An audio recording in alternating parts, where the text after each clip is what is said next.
अच्छी खबरें होंगी। एक्सपोर्ट कम हुई लेकिन रेमिटेंस बढ़ गई। आरिफ हबीब ग्रुप के चेयरमैन आरिफ हबीब की बोल की ट्रांसमिशन में बातचीत।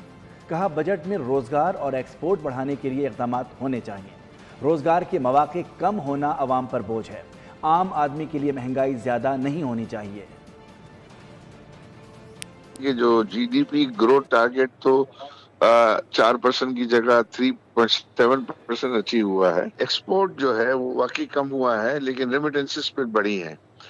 तो रेमिटेंसेस बढ़ी है तो इसकी वजह से अपना जो करंट अकाउंट है वो आई थिंक जो है वो मुनासिब तरीके से मैनेज हुआ। बजट में जो है ना वो मुल्क के अंदर इन्वेस्टमेंट को बढ़ाने के लिए, रोजगार के मौके पैदा करने के लिए, जो है एक्सपोर्ट बढ़ाने के लिए जो इकदाम जो है वो होने चाहिए। आई थिंक ये जो पेट्रोलियम डेवलपमेंट लेवी है, ये ज़ाहिर है एक आम लोगों पर बोझ जो है, और जनरली जो रोजगार के मौके कम होना भी लोगों के लिए बोझ है। तो उसको ठीक करने के लिए देखें, मुझे लग रहा है कि आप जल्दी से महंगाई को इतना ज्यादा कंट्रोल करना आसान नहीं है, लेकिन रोजगार के मौके बढ़ाना आसान है। उसको बढ़ाएं ताकि लोग इस महंगाई को जो है